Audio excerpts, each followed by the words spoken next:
Whole sports all plays. Yeah. Whole sports all plays. Whole sports all plays. 365, we making up plays. You talking the game, get you through the days. We're high in the court, the dime in the lane. Variety topics, living the same. All presentation, sports information. Hitting the airways, taking the nation. All sport, all plays, they working your faces. Grace at the field, so tie the laces. Whole sports all plays. Yeah.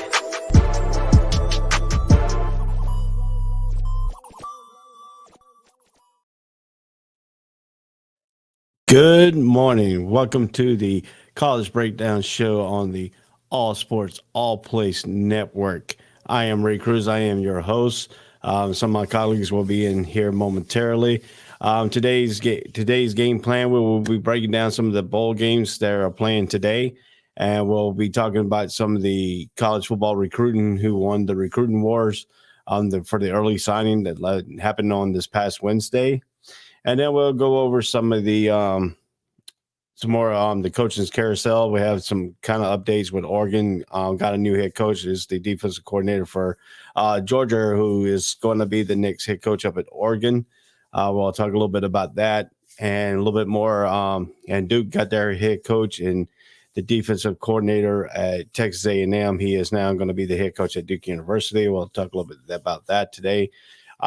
We get some of my colleagues, and hopefully they'll join in here in a little bit on this Saturday morning. So we're getting to the nitty-gritty. We're getting to the bowl games here. December bowl games will start up here. We'll lead all the way up to that January 6th. We won't be on here for 2 weeks. I'll be going out of town on Monday, the 20th of December, and we'll be back on the air when I come back.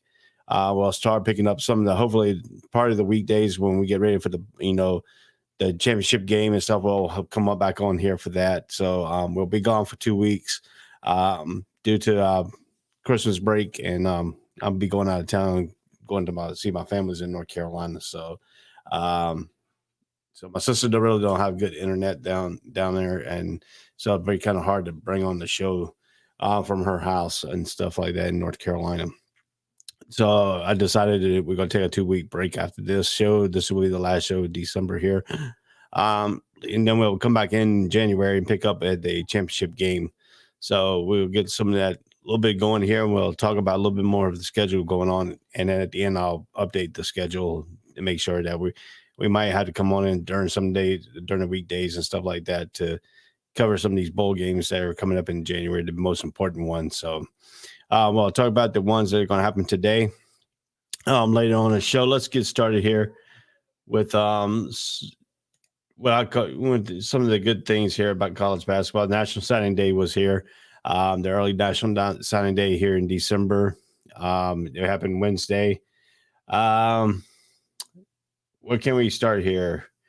I mean, think about Travis Hunter. Travis Hunter was going to go to Florida State, spun.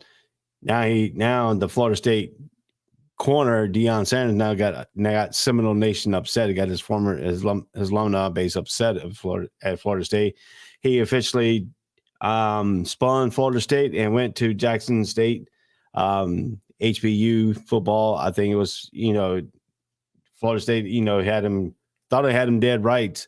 And then Dion Sanders came in at the last minute here and pulled him, the number one recruit, Travis Hunter Jr. Florida State has always been a beacon for me. I grew up down there. That's where my roots are, and I never doubted that I would play in the Seminoles. It was a dream, but he didn't go that way. He got spun. He went into the so he is now at Jackson State University. The HBU got the number one quarterback. So that's a good, huge pickup for Dion Sanders there. A good statement for the HBUs in college football. They're starting to win some of these wars against some of the big time colleges, and I just show you that you could get spun on National Signing Day through that. So I think that was a huge get for them. Florida State fans are kind of upset by that. I understand that, but it's all about where these kids want to go. HBU kids, they understand what they're trying to do there and there. I think I applaud for them to doing it. I mean, Dion Sanders has got a good thing going at Jackson State.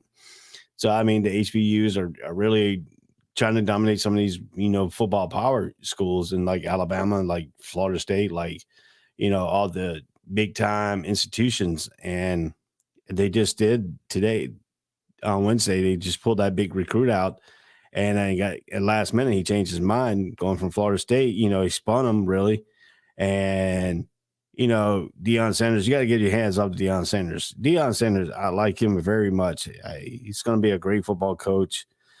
He's already got that Jackson State University turned around down there, and I think he's just very good. His son has won the Jerry Rice Award. As excellent for wide receivers, and that's a good, good understanding down there. The HBU's got to come up. I mean, the college breakdown is going to change dramatically. It is this college breakdown. The all season is not like it's not like the ones we used to know. You got the transfer portal. You got people leaving big time colleges and going down and seeking out these HBUs now, and you got to watch them too. This is going to break down. I mean, the balance of power could change in dramatically fashion, and that's what some things you got to understand about this. I mean, you got players, you got people that don't want to, wants to play where they want to play at, and not institutionally wise. You want to play at, like Florida State, at Alabama. Now you got the you got these colleges like Jackson State coming in, sweeping up some of these recruits. I mean, you got to understand they're here to stay too. And as long as Dion Sanders down in Jackson State, he's going to be a power. That Jackson State, team is going to be a power team in recruiting. I mean, Dion Sanders is a well-known name in college football and NFL. People want to go play for him, and that's got to be a key for there. They got to keep him happy down in Jackson State. And I think he is happy down there. I mean, I don't understand it. I don't think he's going to take a big-time college gig right now. I think he's having too much fun, and I think he's getting Jackson State on the map. And this is going to be the test of time on the recruiting prowess down in Jackson State. Deion Sanders is well known. He's going to keep it. He's prime time. He's big. Big time, and kids want to go play for him. And you got to really understand that he wants to want to play for him and stuff like that. So I mean, I got to give you hats off to Jackson State and picking up Travis Hunter on that big thing. The ESPN tight end Jake Johnson, the brother of former LSU quarterback Max Johnson, has committed to Texas A&M. Max Johnson has followed his brother to Texas A&M. He has transferred from LSU to Texas A&M. He's following his brother in his brother's footstep there. So I think that's a very big up for Jimbo Fisher. How about Florida? Florida Gators picking up Kamara Wilson, one of the chosen, top elite safeties. I mean, that's a big time recruit right there for Bill Napier in his first year at Florida. I mean, Florida picked up a big time recruit in Kamara Wilson.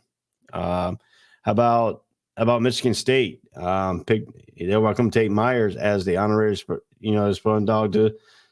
So I mean, Michigan State, Mel Tugger's picked up some good pick there. How about Ole Miss signing Mary Flipness, big flipper 0-0, that's a big signing for Lane Kiffin there. You got to understand these recruits are going to make some difference here in college football. I mean, we got the transfer portal. We understand that. We understand the NIL is taking away, the transfer portal is taking away some of these things. The COVID-19 has, gave extra years to these people. So that's part of that. 85 scholarships are taken away from these high school kids, but you still got to go out and recruit. And you still got to go out and get your commits. Texas got, changed the playing styles at home. It's like the thing, they're making it happen in Texas. Ethan Burke, he committed to Texas. I mean, Texas got to get some. How about, so I mean, you got to look at these recruits here. You got some good recruits coming in. You got, the ball, Marquez White. He looked like he's going to Tennessee. He picked up, they picked up some good recruits, and Josh Heupel, that's got to get that going. Texas A&M was welcome to Aggie Land. Ethel White, Notre Dame picked up an Aiden Gobara out of Trinity High School. Notre Dame picked up some good players. Picked up a good player. Mizzou got one of the best wide receivers in the country in Luther Burton. So I mean, you look at USC. USC's new era with Lincoln Riley. They're going to make some damages up in there, and you got to watch out for California. Lincoln Riley's going to have a big recruit piled up in California. So you got to understand that. You got to understand that situation up in California too.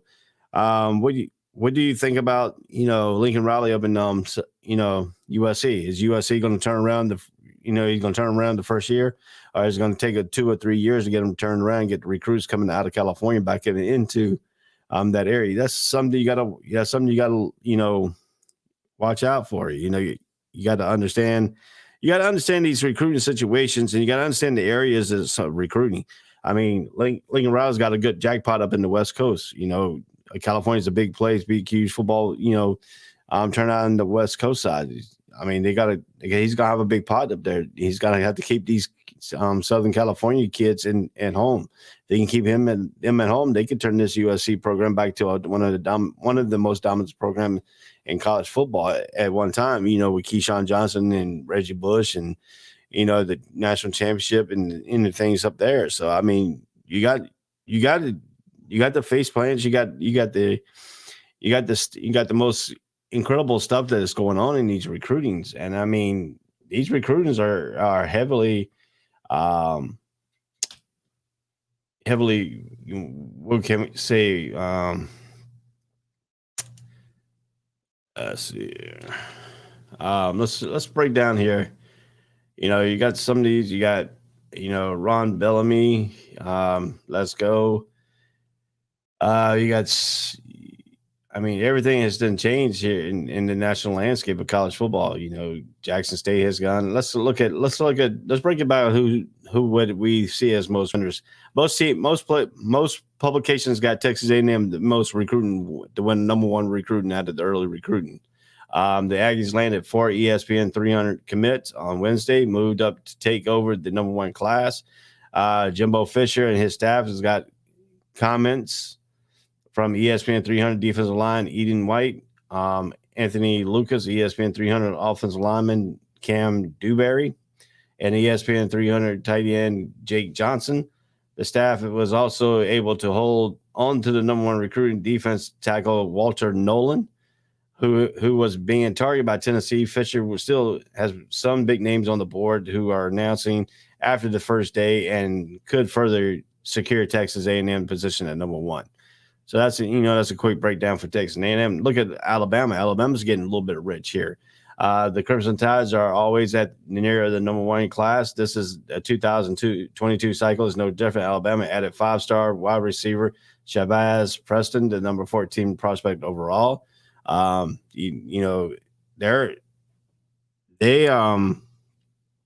like to land top recruits and stuff like that. So I mean, you got to understand that too.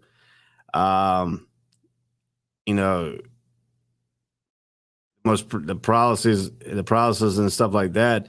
Here, we're going to break it all down for you here on the College Breakdown Show on the All Sports All Police Network. So let's see here. We got Alabama, Nick Saban also committed from the ESPN 300 defensive lineman, Chris Perry, who had been considered Auburn as well as a linebacker. Jawad Campbell, who was committed to Clemson but decommitted once a defensive coordinator Brent Venables left for Oklahoma. So you got some decommits coming out of Clemson, transferring over, taking their commits to somewhere else. He went to Alabama. The staff has also added 300 defensive tackle Earl Little Jr. Alabama has now 19 at ESPN's 300. 3 of them who are 5-stars and 11 of them who ranked in the top 100. The staff is really picking up and stuff like that. Like we said, Dion Sanders, the number 2 recruit at FSU, to Dion Sanders, Jacksonville State, and and Travis Hunter. He became the first 5-star high school football prospect to sign with the FCS team. He commits to Dion Sanders, at Jackson State. So Jackson State picked up Travis Hunter. We talked about that earlier here on the College Breakdown show. So I mean, we got all kinds of stuff going on here, and the way we're talking about the way college football and all that's coming around here. So we got a little bit of things coming up, for the. I'm making some little bit of changes here. Give me 1 second here. All right. Got everything basically out of that. So I mean, if you look at Jackson State, look at Texas look at Texas. Texas has moved up. The Texas Longhorns has been steadily moving up in their class of rankings over the past few weeks. They have their cases in. They got picked up ESPN 300 back Terrence Brooks. Did a 4-star athlete in Kayvon Bryce, who flipped from Oklahoma. The Longhorn staff was also able to flip 3-star defensive end Ethan Burke from Michigan. Sarkisian has already gotten commits from ESPN 300 offensive line Kevin Banks, Camaro Williams, Quentin Evers, who left Ohio State to join the Texas program. This was a much needed. So Steve Sarkisian has done pretty good there. Look at Jim Harbaugh in Michigan. He's trying to reload. The Wolverines riding the momentum from their win over against Ohio State. That was a big win for his career. We got him moved up into the number 2s slot in the college football playoffs this year. So, I mean, Jim Harbaugh has done really good for himself this year. He really has changed his way of thinking. He got some pro defensive coordinators. Has changed some of his defense around and has changed his offensive philosophy, and it has worked for him this year. Michigan added to the ESPN 300 Derrick Moore, number 23 recruit overall, who decommitted from Oklahoma, who when Lincoln Riley left for USC. Jim Harbaugh and his staffs were also securing commits from ESPN 300 safety Keon Snabb, who decommitted from Clemson, went to defensive coordinator Brent Venables, took the Oklahoma head coaching job. Michigan also has flipped 300 ESPN 300 quarterback Alex Orjai from Virginia Tech and committed from ESPN and got a commit from ESPN 300 Darius Clemens and a 4-star wide receiver and Mario Walker. Michigan was able to move up into the top 10. Look at what we got. Auburn's coming up next. I mean, this has got to be really, Coach Brian Haskett and his staff has put a lot of work in building relationships, establishing a good foundation for a recruiting cycle. Like they say, the ESPN 300 Robert Woodyard, who had been committed to Alabama, Auburn also changed, got ESPN JUCO 550 corner and Keon Scott, the number 4 junior college recruit. The coaches also brought in 3-star wide receiver Camden Branyan. Prior to Wednesday, Auburn flipped 300 ESPN 300 corner Jarrod Graham, former LSU, and the staff also added ESPN Austin Osbury and defensive end Ishi Sludge. The Tigers also hung on to the running back Damari Olsen, who has been targeted by other programs. So Auburn but the teams that missed out, the Florida Gators. Napier did deserve credit for landing the 5-star safety Camaro Williams, who also many thought was headed to Georgia. The new coach also won't fill in the class with prospects just to fill it up. Napier has a strategic and recruiting in the past. He will be likely doing the same here in Florida. Florida lost 11 commits since October, which is indictment. So I mean, that's got to be a little bit of concern for Florida fans. They're recruiting. What would their recruiting look like here, under Bill Napier? They did land a 5-star safety that thought they were going to Georgia. He landed him. So, I mean, on the first signing date. So that's got to be a little bit of a huge breaking. Let's look at USC. USC has a lot of around Lincoln Riley. A rival at USC, especially among Southern California recruits. Riley landed in a similar situation to Napier, however, won't be judged on this class because of circumstances he inherited. After Wednesday, USC only has 7 total commits. Riley brought ESPN running back Raleek Brown and ESPN 300 safety Zion Branch after he was hired, but he hasn't had much time to do anything else. Trojan is in the recruitment of 5-star corner DeMar Jackson, who announced on Friday it very well could pick USC. So he got some USC players in the waiting. Adding Jackson would be tremendously. Florida State, while the Seminole safety Isaiah Thomas, I think that's Azareyeh. That's how you spell his first name, Thomas.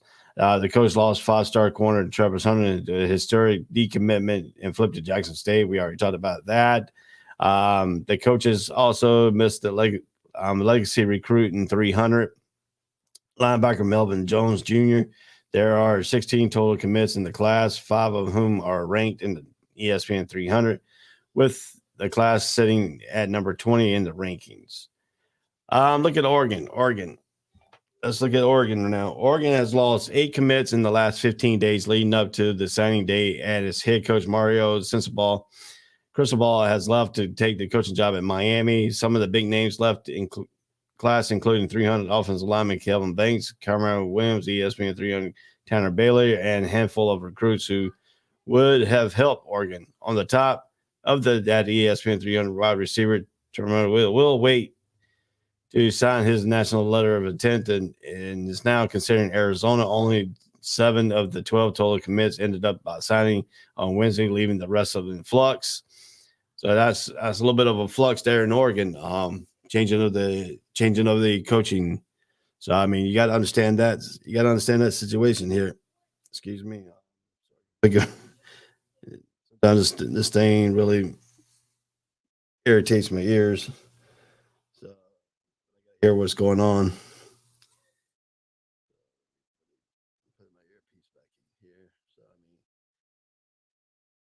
Yeah, so I mean, if you look at this situation we got here, and I mean, Oregon Ducks is going to be in flux for a little bit. We don't know how the defensive coordinator from Georgia how he's going to recruit up in Oregon, because Oregon goes into California. You got Lincoln Riley who's blocking that California chop line now for USC. So Oregon's going to have to go in and get some national recruits out of California. And so we're going to see how that's going to help out here pretty soon. Let's talk about, the coaching change disrupt all of the plans. The Ducks, who once sat in the top 10 at top 10, is now at number 21 in the rankings. The Tigers are finishing Clemson. Let's talk about Clemson here. The Tigers are finishing with the number 14th ranked class, 12 total commits. Clemson lost commits from ESPN 300 defensive back Copeland Stab, who signed with Michigan. ESPN 300 linebacker Javon Campbell, and ESPN 300 defensive back Dalen Everett after Renville left for Oklahoma and didn't replace them with anyone on Wednesday. Signing ESPN 300 quarterback and Chad Colon will add to the quarterback depth and competition as a fair stuff. So yeah, that's something you got to look at there too. The National Signing Day and stuff like that. And we talked about Dion Sanders and the way he has plucked out some of these people for the HBU side, which is I commend on that. the HBCU football program. They got the thing. Last 2 years after Sanders joined Jackson State, Eddie George became Tennessee State head coach, 2-time NFL coach. Hugh Jackson has now been hired by Grambling.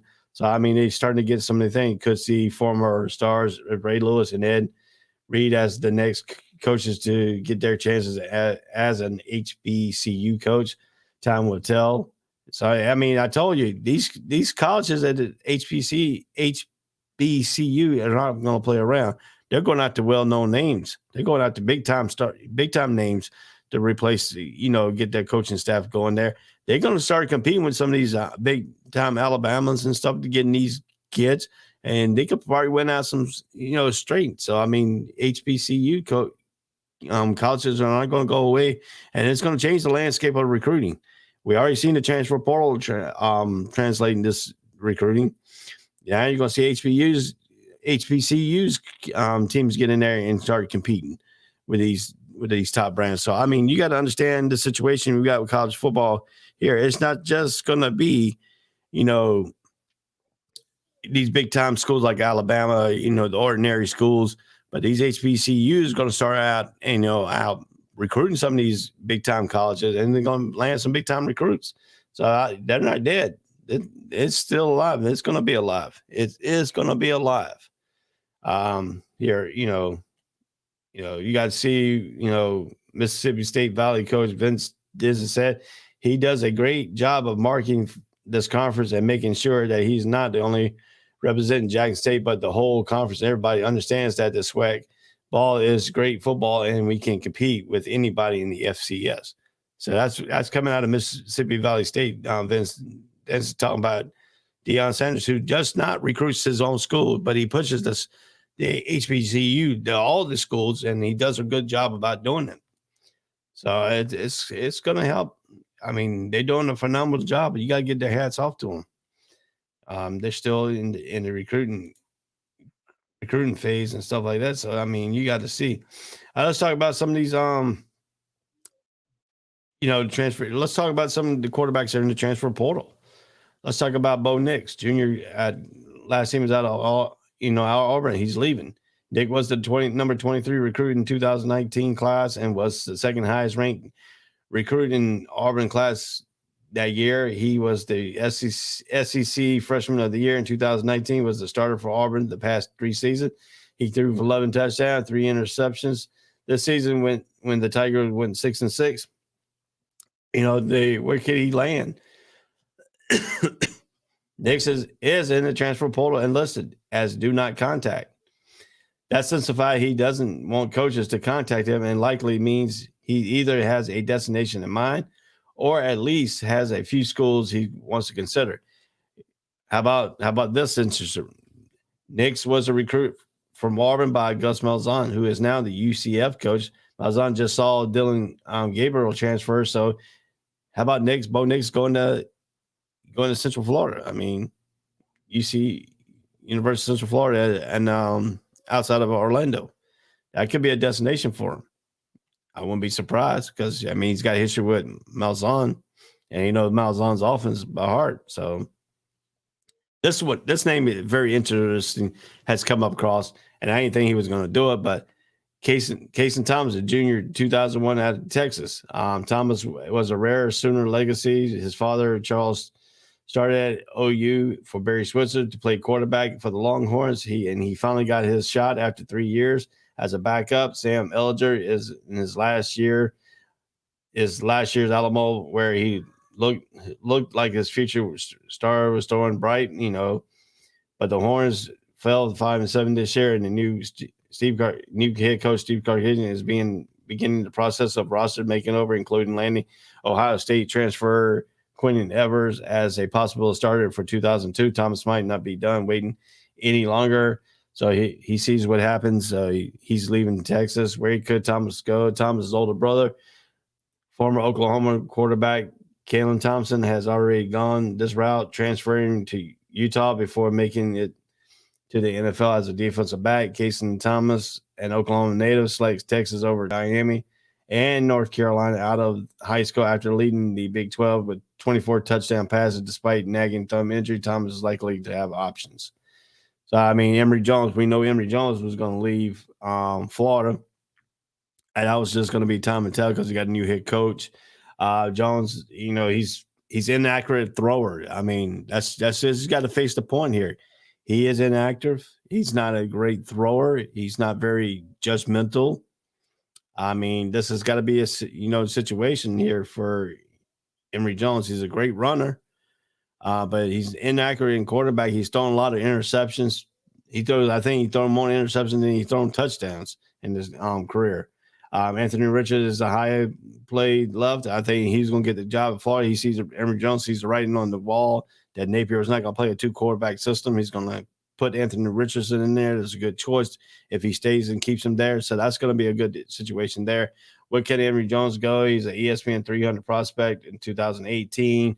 Was a headliner in Mullen's first recruiting class. There is no question the raw talent is there, but Jones won't go to a school where he can be developed. But given all the quarterbacks ahead of him in the portal, he will have to be open to going anywhere, including a group of 5 situations. I mean, he's not going to have very, thing. I wouldn't be surprised if you see him going into the HBCU kind of realm of a school. They might, take him. How about Kevin Slavis, the junior USC? Slavis played his freshman year in 2019. Then starter JT Daniels went down, the season ending. Slavis threw for 3,500 yards, 30 touchdowns, 9 interceptions. A factor in Daniels' decision to transfer to Georgia. Slavis played in 9 games this season, throwing for 2,152 yards and 11 touchdowns, 8 interceptions. But saw freshman Jason Dart earned playing time as well. So I think that's going to be the thing. Slavis has an interesting few years at USC. Where Pitt could be a school of interest because you're losing Kenny Pickett, the head of the NFL draft. That could be an interesting spot right there for Pitt to pick up solidify themselves as a good string of quarterbacks right there. That's something that's going to be, discussing the transfer portal and stuff. So that's something to look at there. So we're going to take a break here on the College Breakdown Show. On the All Sports All Place Network. We'll be right back after these commercial breaks. All sports, all plays. All sports, all plays. All sports, all plays. 365, we making up plays. We talking the game, get you through the days. We're high in the court, the dime in the lane. Variety, topics, living the same. All presentation, sports information. Hitting the airways, taking the nation. All sport, all plays. Like working your faces. Grace at the field, so tie the laces. All sports, all plays. All sports, all plays. Network. We on top of our game. All sports, all plays. All sports, all plays.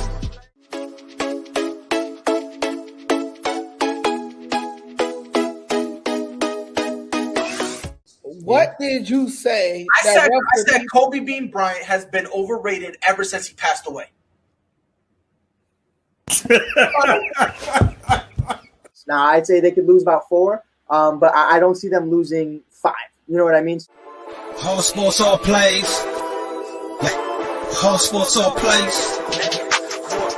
All sports, all plays.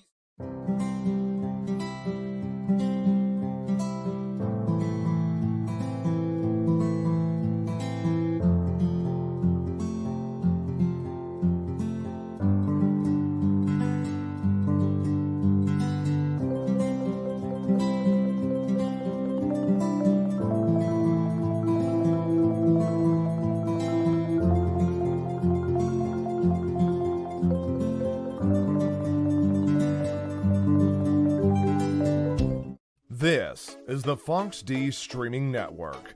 Register to come on our channel at foxdnetwork.com. Welcome back to the College Breakdown All Sports All Place Network. I'm gonna bring one of my co-hosts in here, Coach Dante. How you doing today? What's good, Ray? What's good, man? What's good? Not much. But we've been talking about the recruiting and stuff, and the Jackson State, taking over Travis Hunter Jr. Out of Florida State, and then most of Florida State fans, I got a few of them around town here. Got kind of upset about the way this had transpired. So, what is your thought about Dion Sanders taking over flopping him for the HBC? Deion Sanders is starting to build a culture in Jackson State, man. He's starting to build something right now and taking the number 1 player in the nation in Travis Hunter. The guy is a dog. The guy is a big-time receiver. He can make plays. He can play cornerback as well. So he's a 2-position guy, man. And the guy can lock you up at the cornerback position. And Deion Sanders is building something. He is really building something over there in Jackson State. He is making a difference. His son is very good. But this is a great step in the right direction with Jackson State. They're already in the right direction.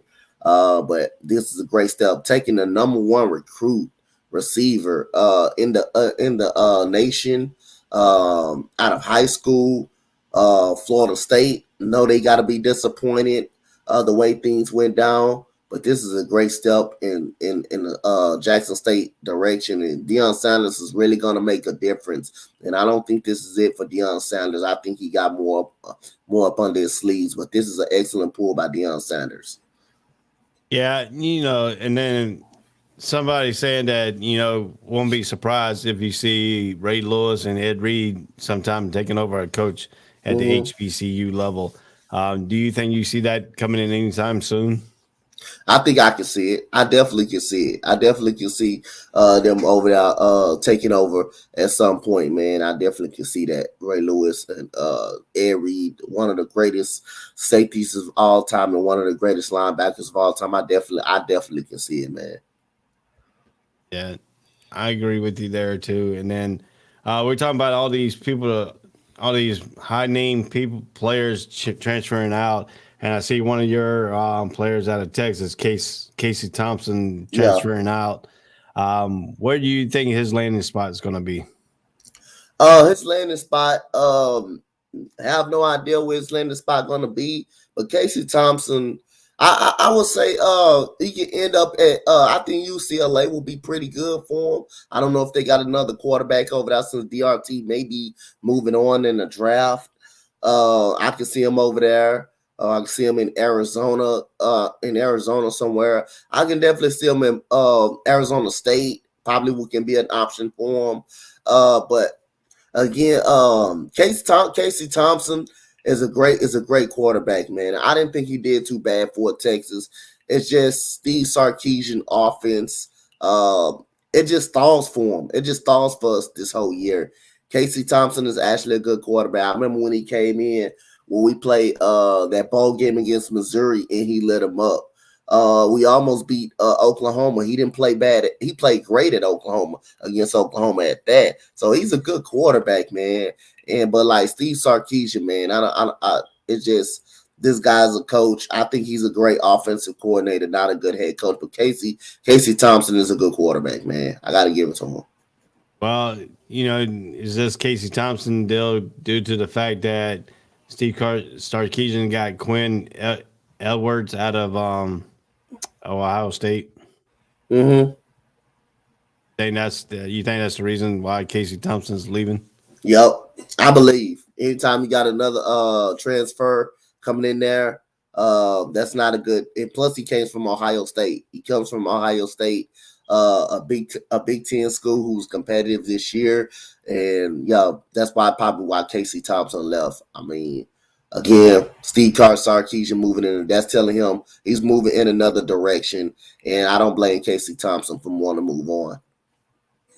Yeah, and look at this to Oklahoma, or Spencer Rattler is now going to be a South Carolina Gamecock. What is your thought on that? My thoughts on that. I want to see him. I want to see. I really actually want to see Spencer Rattler do well because he's been hyped up since high school. He's got a lot of inconsistencies. I don't know how much is going to improve his draft stock. I don't know that, but Spencer Rattler needs to just play better in big time games. He doesn't play well when in big time games. He just needs to prove that he's a worthy quarterback, that he's a trustworthy, a first round in general pick, man. Because his inconsistencies, man, his checkdowns and stuff, he doesn't push the ball up the field that much. So again, Spencer Rattler needs to just play good in big time games, and him being in the SEC is going to be a little more difficult in the Big 12. SEC got teams that can play defense. You got teams that can lock you down. Big 12, you got teams that don't play no defense, and you should be spreading around. It's going to be a little tough for Spencer Rattler. Yeah, I look at it this way too. When you talk about UCLA just picked up Dylan Gabriel, the junior out of UCF. So what is your thought about that pickup by UCLA and Chip Kelly? I mean, it's just a good pickup, man. UCF is a great program. It's a different program. It's a great program. I remember that program. I believe one year they was tied in a national championship. If I'm not mistaken, I heard about that story when they had to share the national championship with somebody because somebody a team had a legal issue. And they went on. I think that was the year they went on to beat Baylor, I believe, in the New Year's Six bowl game. They have a great program over there. And Chip Kelly, man, any quarterback he get, it must be right for his offense. So yeah, I trust Chip Kelly, but I should be seeing this team in the rankings or right close into a playoff picture soon, man. But any quarterback Chip Kelly gets, he's gonna make it work for his offense because his offense is more like a hurry up offense, and it gets to the line really really fast. I like the way Chip Kelly run that offense with college people. I don't know about the pros, but with college kids.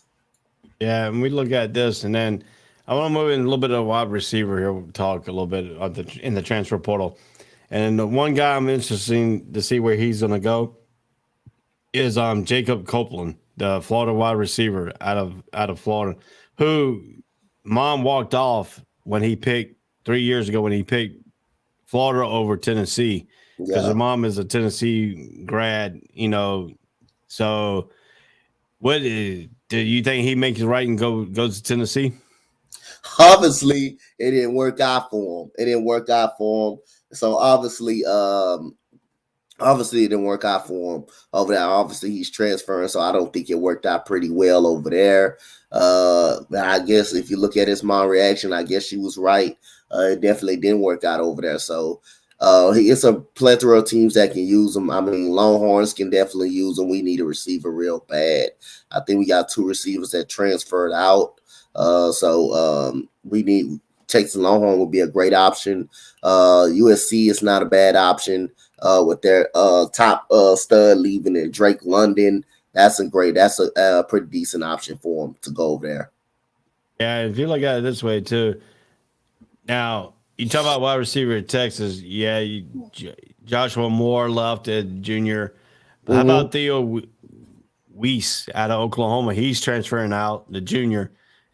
Could you see him going to Texas and so he can fight back against Oklahoma? I can see anyone going to Texas. Man. But where they go, I have no idea because Steve Sarkisian again. If you got this guy running a locker room and guys do not like him, that's a terrible situation you don't need to be in again. But I can also see him because again, for people who want a fresh start, who want a new change of scenery, who wants the chance to get their college career back on track and make it to the NFL, hey, Texas can be that good spot. We always lived and we always had great receiving core. We ain't always had the best coaches. Really, Tom Herman was actually decent coach, but he couldn't get us over the hump. Mac Brown got us over the hump a couple of times, but other than that, besides Mac Brown, these coaches have not. Charlie Strong really didn't do a good job over here in Texas. He did. He made us respectable, but that's all you couldn't ask for. Tom Herman wasn't that successful, and Steve Sarkisian, his first year is a dumpster fire. So, and he's running people up out of the locker room, having arguments with players and stuff. Players do not like him. This is a tough program to be a part of, but we do desperately need a receiver. Now, you're looking at the transfer portal. All these kids are transferring out because of change of coaching, change of coordinators, going to head coaching jobs and stuff like that. Earlier, I read an article, Dorson, the head coach at North Carolina State, said the transfer portal and the COVID-19 issue has, taken away from college, from high school athletes. Do you see that transfer portal changing the way the landscape of recruiting, and how will the high school recruits fit in now since these transfer portals are getting some of these high names for colleges to go pick out of? I can see it changing, but at the same time, I can see it not actually because again, man, when some of these coaches go into these guys' living rooms, they definitely recruit these guys. All of a sudden, they move on to another team. So again, the same coaches that recruit you, they're gonna want to go play for that coach because again, the coach sold them on something that they like.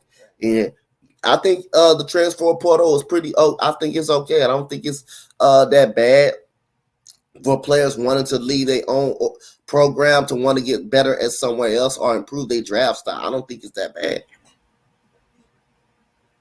Yeah, I agree with you in things. Let's move a little bit into the coaching carousel here. All right. Nevada still has a vacancy. Oregon picked up their head coach out of the Georgia defensive coordinator. How do you see him fitting in at Oregon as a head coach? I see him doing any coach from Georgia. I see him doing a great job. But again, Oregon, I don't know how much it will change Oregon, man. To me, all this year, Oregon has been a fraudulent team, man. I wasn't too sold on Oregon. They got dominated twice by Utah. We both didn't see that coming, especially not in the Big 12 championship game. And then they beat Columbus. That's a great job of them beating Columbus, Ohio State. That's a great job. But the last two losses, the way the season ended, was not a good start for them. But we're gonna find out what type of coach this guy is. But I think it's a pretty good hire by Oregon. You got a pretty much a Georgia guy up off that staff who makes a big difference from the Georgia program. So again, I think this is a good hire, but for us team wise, I don't know how good the team is going to be because they showed me time and time again when it's a big game, when they need a game, they just cannot pull it off. So we're going to see what's going on, but I think this is a very solid hire. Yeah, and if you look at Duke, they picked up the Texas A&M defensive coordinator Mike Elko. He was introduced, and then he was at Cameron Indoor Stadium and got a big reception there. How do you see him fitting in at Duke and how he's going to have to turn that Duke program around? I mean, Dave Clough, who went there, he was there for about 14 years, was 77 and 97 at Duke. He had a losing record, 20 games under 500 in his career at Duke. How does Elkin come in here and try to turn Duke around?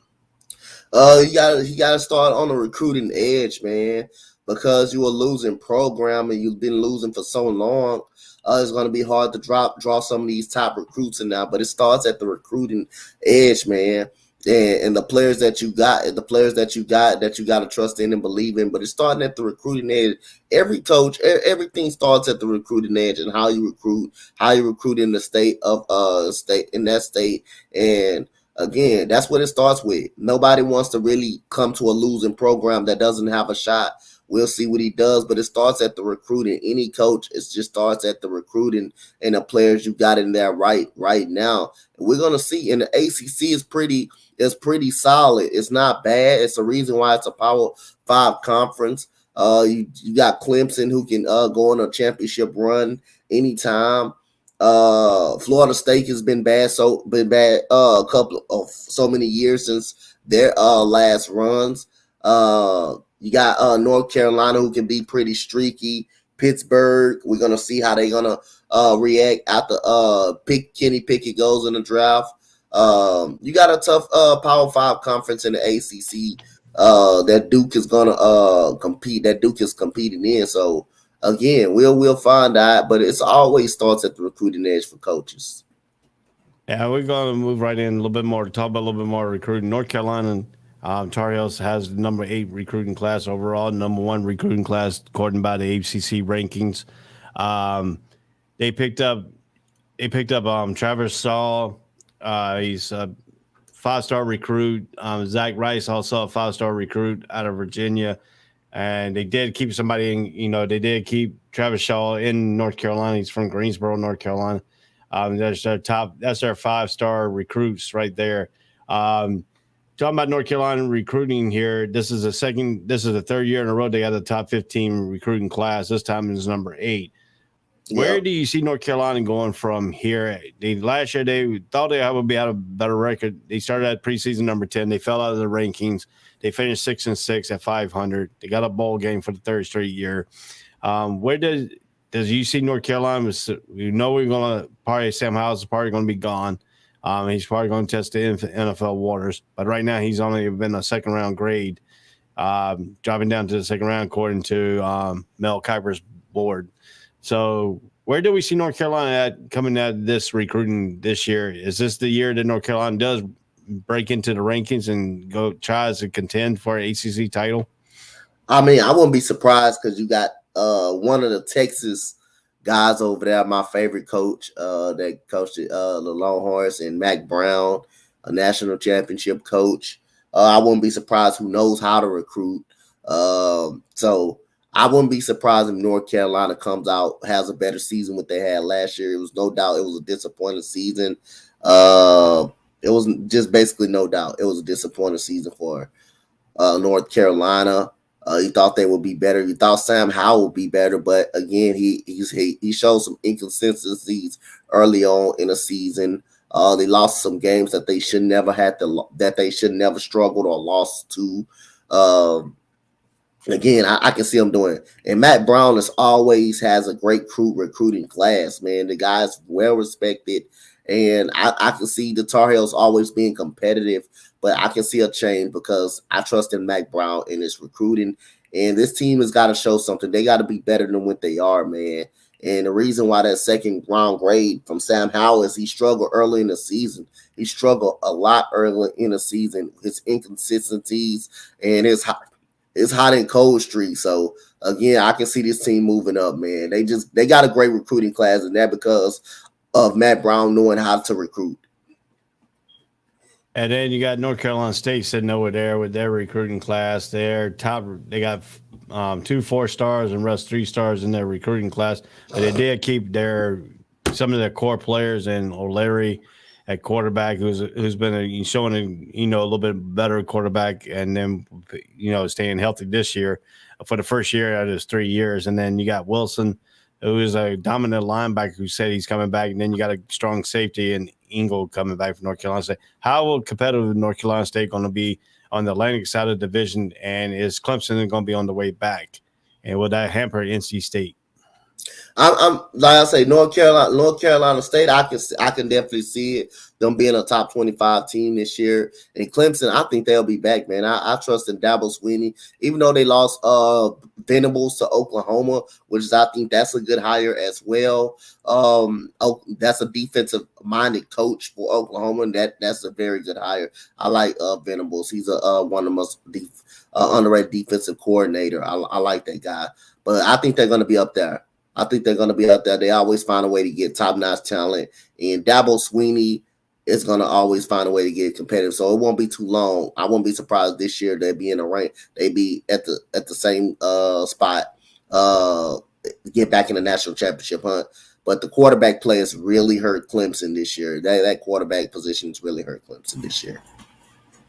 Yeah, if you look at it too, Dabo Swinney's coaching staff has really got hampered this year. Barry Venables is the head coach at Oklahoma. The defensive coordinator, then the offensive leader, Tony Elliott, he's now landed the head coaching job at Virginia. How do they replace these 2 guys on the Clemson coaching staff? It's all about finding a good replacement for him, man. Again, you got the head of the head, Dabo Swinney. But I heard rumors that he may be interested in the NFL, but we'll see. But again, I trust in Dabo Swinney to find the right coaches over there and bounce back for this team, man. It's weird not seeing Clemson a part of the national championship race with those struggles and those losses. With what they had, they lost to Georgia, who was a better team than them. They lost to North Carolina State. I believe that was NC State. They lost to them. They should have lost to Georgia Tech. They should have lost that game to Georgia Tech, but they didn't lose that game. But right now, I can see them getting back in it, man. Dabo Swinney, I trust in him. And this team has too much talent and a great recruiting class. The quarterback situation just needs to be fixed, man. No matter what quarterback you put in, they both kind of struggled a little bit. So again, yeah, this recruiting class I think is going to be good for Clemson, but I trust in Dabo Swinney to make the right decisions. Yeah, I mean, if you look at these situations here and you look at the way they are creating here and the coaching Rams, but I mean, do we really see? I mean, Dabo Swinney saying he's going to promote the two guys on the staff up, and then go out and replace those two guys. Probably be a little bit better opportunity because a little bit consistency with their tendencies and stuff like that. But I mean, to me, the way Clemson's coaching staff is going to be swinging up, do you really see Dabo Swinney taking that leap to the NFL after we see Urban Meyer has done? If it's in the right organization, in the right situation, I think I can see him. If the money is right, I think I can see him. It's rumors that he's linked to the Las Vegas Raiders. That's not a bad team. That's not a bad team right there. That would not be a bad start for Dabo Swinney if he decides to do that. It depends on the money situation, and it depends on the organization. What organization is it? Urban Meyer came in. I mean, the Jacksonville Jaguars, we all can agree, and I know you're a Jaguar fan because I'm a Texan fan, and we in y'all division. Again, we both beat up on each other a lot. So that team was not a good team. Yes, you had Marvin Jones, who can be pretty productive. Yeah, you had Laviska Shenault, who fell off the face of the earth. James Robinson is pretty good, is a pretty good back when he's getting the ball. But that's an organization that is really not good, and that let all of their players go after that 2017 season started with Jalen Ramsey. So if it's that type of situation, I will prefer Dabo Swinney not to kind of take it. I think I would love Byron Leftwich, someone who had ties in Jacksonville in that spot. But I can, if the money is right for Dabo Swinney, I definitely can see him taking a job. But it just depends on which job would it be. Yeah, and we looked at that too, and then the situations and stuff like that. So let's talk about the bowl games last night, Northern Illinois and the Coastal Carolina, the game that came down, the very controversial at the end of that game, of the time, that they started the clock a little bit too early before the referee got out of there and got set. Stuff like that. So it really cost them a hamper of time to get this game where it needs. And then the trick play that didn't work either for Northern Illinois. So what do you think about the Coastal Carolina in this game going down to the wire? I think this was an excellent game, man. This was an excellent ball game, man, going down to the wire. That trick play really did the job for Coastal Carolina. To the running back, they got a big turnover. They got a big turnover on downs, stuffing the running back on fourth down. Then the very next play, they give it to number one. He runs the football. All the way in for a touchdown.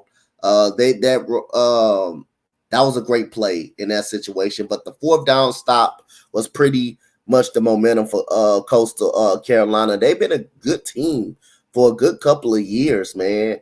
And many people thought they should have been higher in the rankings that very next year. But the quarterback also had a great game, man. McCall, 22 of 30, 315 yards, 4 touchdowns, no interception.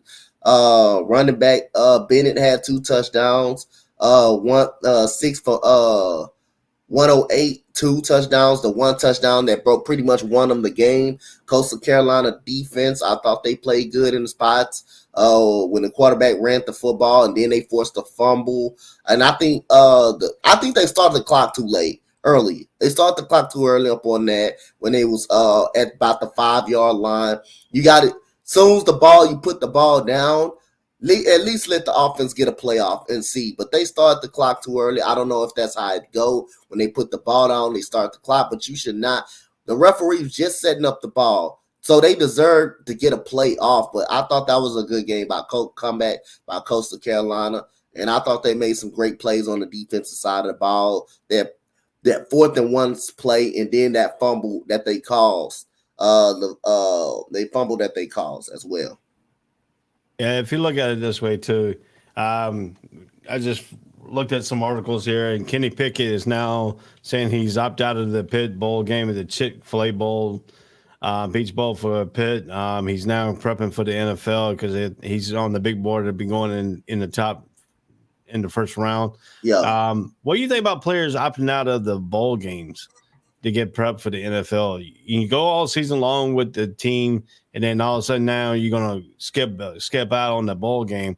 What is your opinion on these players skipping out of bowl games? I would love to see them play their final game, bro. I would. That's something I would do. I would play my final game in college, man. I led this team all the way there to the ACC championship, and opt out on them. I understand you don't want to get hurt. I understand it's a risk that you don't want to take that risk of getting hurt, but you got to trust yourself. You got to trust yourself. You got to trust in these teammates, and you want to play your last game as a college football player for the Pittsburgh Panthers. You want to that goes for anybody. You want to kind of get out there in your last game, but that's the fear of these guys being hurt, not wanting to get hurt and not wanting to decrease their draft stock. But again, he's coming out. He's going to be a first round pick. Definitely. I don't know which what part of the first round is going to go in, top in the first round or bottom on the early 20s in the first round. But like I say, I want these guys. I'm kind of not okay with that because I want them to finish their last game with the team. But I know it's a risk. I can understand they don't want to get hurt. And they don't want nothing to happen and have a setback. And then that draws scouts, that draws teams away from you when you get hurt. Jello Smith, he was a first round pick. It was no doubt a first round pick, probably a top 4 pick, but he gets hurt. He has that gruesome leg injury. Now he got drafted probably in the second or third round by the Cowboys. But so I understand at the same time they don't want to risk injury. They don't want their draft stock to fall. But I think these guys should trust themselves and just play your last game, man. Play your last game with your teammates. You led them all the way down there. You led them to a national championship. You led them to a New Year's Six ball game. Why opt out? You might well finish.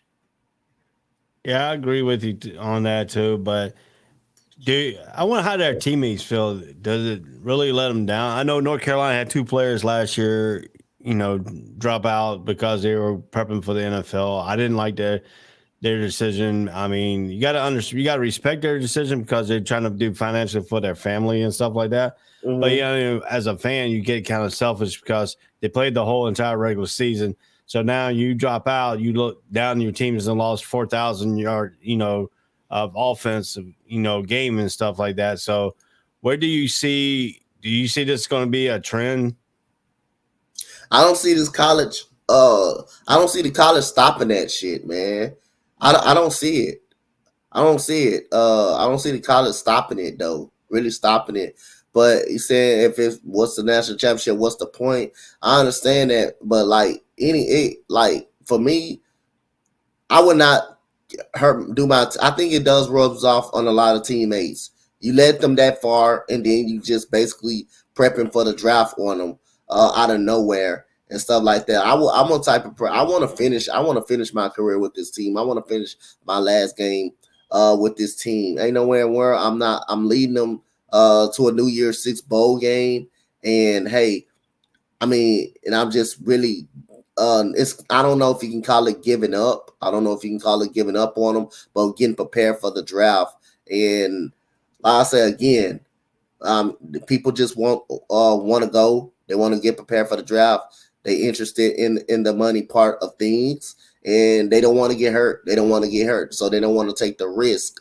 So I understand that at the same time, and then another good point, they're not playing in the national championship, but I don't think you should bail on your teammates like that, especially if you're in a big time bowl game and you played all season. So if you're gonna prop out, I figure this: if you're gonna prop out at any point of time and get prepared for the draft, you might well do it earlier. You might well just do it early in the season, or just opt out early. Just opt out early. Don't even start the season if you know it's going to be a situation you're going to do that. He just did that for you. Doing it for your draft stock, and you're doing it for your draft projection, and you just basically that's what you're basically doing it for. That's what you're basically playing for. So if you know you're not really going to you're going to opt out in a big time situation, just opt out early. Just opt out early. You already knew you're going to be a first round pick coming into the draft. Just opt out early if you know you're going to do it at some point. Yeah, and you look at that situation too, and if you look at where the situation with Sam Howell, he's actually going to play. He said in an article that he didn't feel right for his teammates, not being there for his teammate, not finishing out the season. He said last year that he kind of felt bad for the team when you had your other players opt out. So I mean, you got to applaud some of the players and stuff like that in the situation. So I mean, you got certain people mentality is thinking a little bit different than the other mentality of their situation. So do you really see, how Sam Howell and all that could be really effective in this situation, being in college football and stuff like that? So, I mean, everybody's got different situations and you're looking at it here and stuff like that. So, I mean, but we're going to go ahead and take a break real quick here. We'll be right back after these few messages here from the College Breakdown in the All Sports, All Place Network. We'll be right back after these messages. All sports, all plays. All sports, all plays. All sports, all plays. 365, we're making a plays. We're talking the game, get you through the days. We're high in the court, the dime in the lane. Variety, topics, living the same. All presentation, sports information. Hitting the airways, taking the nation. All sport, all plays, they working your faces. Grace at the field, so tie the laces. All sports, all plays. Network. All sports, all plays. Network. We on top of our game. All sports, all plays. All sports, all plays.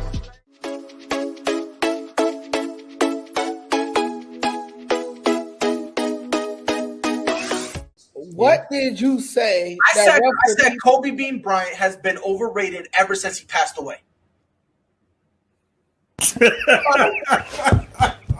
Now, I'd say they could lose about 4, but I don't see them losing 5.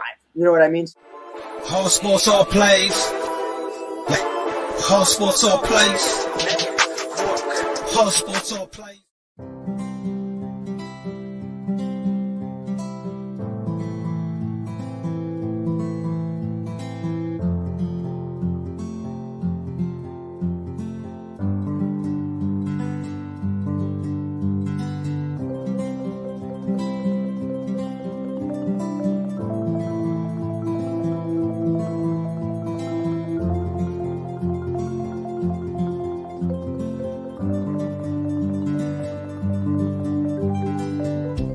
This is the Fonx D Streaming Network. Register to come on our channel at fonxdnetwork.com. Welcome back to the College Breakdown Show on the All Sports, All Place Network. I'm Ray Cruz. I'm with Coach Dante. Last night we already talked about the Illinois game, Northern Illinois and Coastal Carolina. How about the Middle Tennessee and Toledo game? But Middle Tennessee actually won the game. So what is your thought about that game from last night? Well, again, we had pretty much another okay solid game, man. We pretty much had that last night with Middle Tennessee. I think Middle Tennessee pulled that game out. I think they pulled that game out, right? Is we right? Yes. Middle Tennessee won the game close. I know they won the game close. I thought the quarterback was very good in that game yesterday. And I'm happy, man. It's bowl season. I'm happy. This was the time it's going to start really getting competitive and getting fun at. So again, this was a great game yesterday. Went down to another game that went down to the wire, and I was happy for Middle Tennessee. Yeah, you got to understand. This game was actually pretty good. It started off Middle Tennessee scoring 7. It was 7-0. Then they scored again in the second quarter, made it 14-0. Then Toledo came back with 17 unanswered points in the second quarter, 17. No team scored in the third, and then both teams scored. Middle Tennessee scored the 17 back in that fourth quarter to Toledo's 7 to win 31-24. It was actually a pretty close game for Middle Tennessee in this game. And this game was played in the Bahamas, the actual Bahama Bowl. So it's good to see it in Nassau, Bahamas. Well, the devastation that happened a couple years, 2 or 3 years ago there. Now getting to football, college football over there. So how big is college football being in the Bahamas and helping them out with that situation? Is that giving another brand for the Nassau Bahamas? I mean, the college basketball goes over there all the time. Now college football is going over there. Yeah, I think that's a great shape. Get different teams to play in a different country, man, for the Bahama people to see it. College basketball have tournaments over there every single season. So I think this is a good shape, man. You got college football, college basketball. You got people all over in Hawaii bowls and all of that. New bowls every single season. So you got to give credit, man. I like that, man. I like the a bowl game being in the Bahamas, and also a tournament games for college basketball being in the Bahamas as well. Yeah, and if you look at it too, Notre Dame usually plays in Ireland. They didn't play this year because of COVID and stuff like that. Do you like to see college football try to do what the NFL doing, go over to London to play one game, start the season off, playing a game there? I wouldn't be mad, man. I wouldn't be upset. I wouldn't be so upset about that. NFL starting to travel as well. They started to travel international. I think they're thinking about getting a team somewhere, and I think they should consider it, man. So I wouldn't be mad if college does that. Yeah, I mean, so much situation here. Today on the game slots we're going to be talking about here. We got the Western Kentucky versus Appalachian State, 11 o'clock a.m. We'll be still on the air at this time, 11 o'clock. UTEP and Fresno State at 2:15 p.m. UAB versus number 13 BYU at 3:30. Eastern Michigan versus Liberty at 5:45. Utah State versus Oregon at 7:30 tonight, and then number 23 Louisiana versus Marshall. It's at the Jimmy Kimmel LA Bowl, presented by Save Light. That's that Louisiana Marshall game. The Linden Tree Bowl is the Utah State and Oregon State game. The Renaissance Technology Independent Bowl is Eastern Michigan and Liberty game. And then they got the PUG Bowl, Mobile Bowl in New Mexico. It's a New Mexico Bowl. And then the roofclaim.com Boca Raton Bowl. So you got these games coming up here. Let's start with the first game of the tap, which would be Western Kentucky versus Appalachian State at 11 o'clock here. So, the matchup predictor on ESPN I'm seeing is 40.2% Western Kentucky. At Appalachian State's at 59.8%. The predictor is saying Appalachian State has 59.8% chance of winning to 40.2% of Western Kentucky.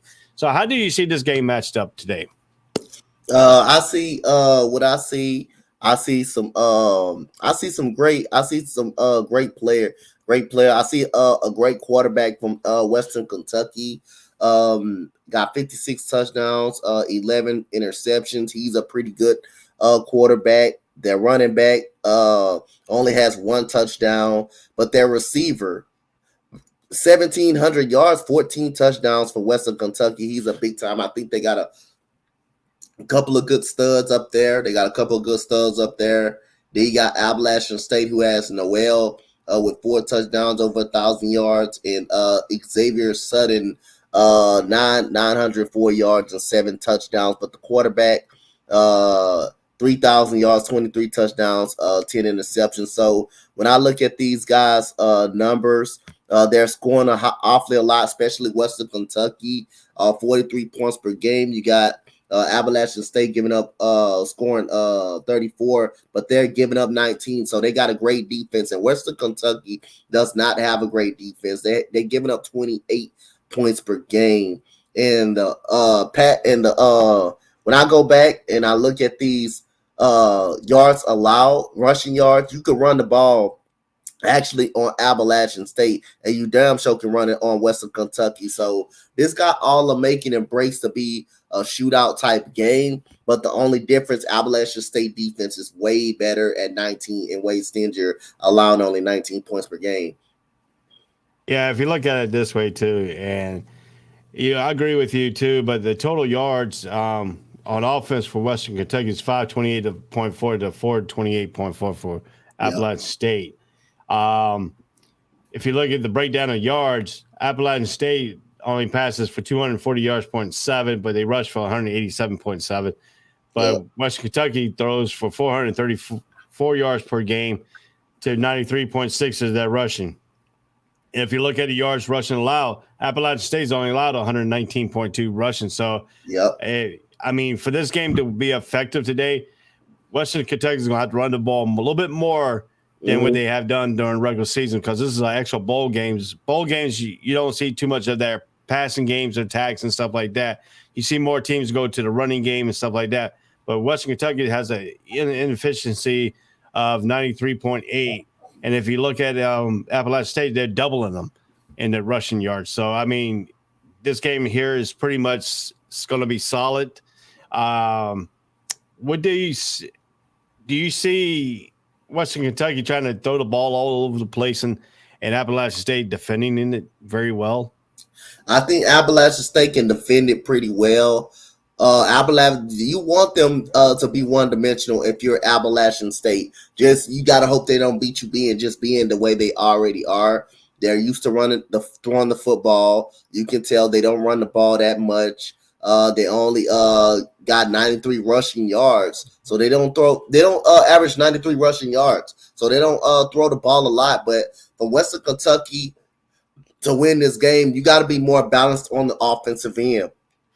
It starts when you have to run the ball. You open up that passing game when you get this Mountaineers defense off balance. And if Appalachian State can make them be one-dimensional and, throw the football, which is they already do, they just got to stop it. It's one thing knowing what they're going to do, but it's one thing to do is stop it. Can Appalachian State stop them from throwing the ball all over the field against them? That remains to be seen. They're giving up 19 points per game. Again, they're pretty stingy. But I think Western Kentucky got to come out. They got to establish some type of run game and open it more up to get this Mountaineers defense off balance. Yeah, I look at the same situation too. But, I mean, if you look at certain things here for them, Bryce it played at Duke University. Had a very good season at Duke last year. Played at Clemson as a backup to Trevor Lawrence. So he had a better season this year, passing for 227 out of 300, completed 227 out of 367 yards, passing attempts, 3,020 yards total, 23 touchdowns and 10 interception. Zappe is a little bit better at 442 to 638. They've thrown the ball 638 times this season.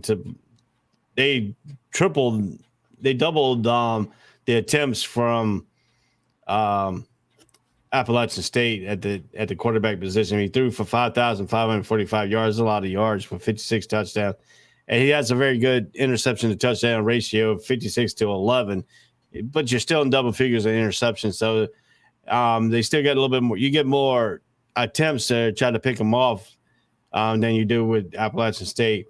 How will the field position for this ball game really affect Western Kentucky? Did he have to have good field position, or did they can turn a bad field position with all these passing yards down the field?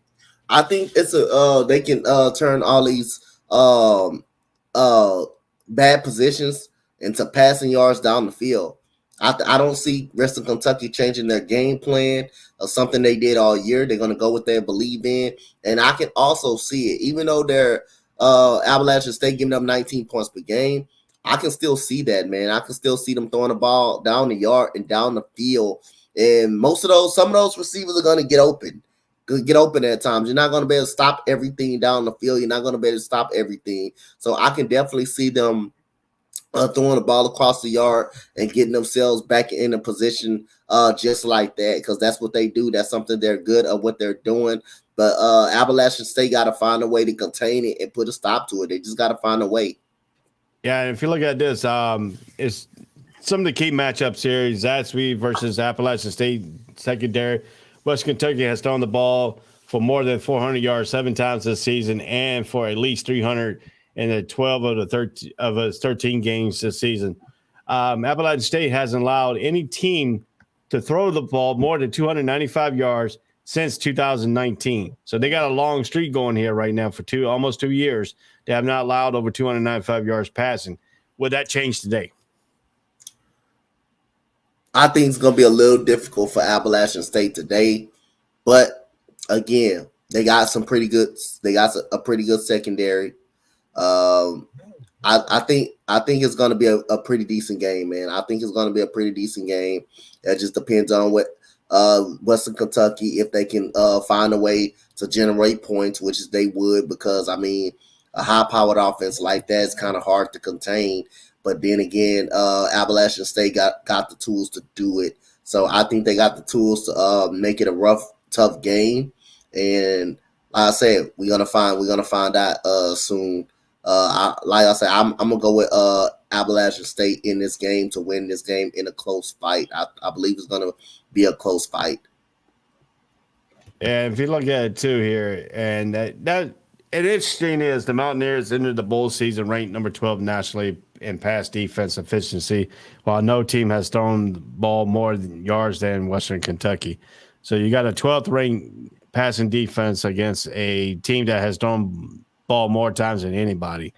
So, I mean, if you look at the strength here, the wide receiver, Jerry Stern, might be the best wide receiver that is not enough people to have heard of this season. His numbers are absurd: 137 catches, 1,017.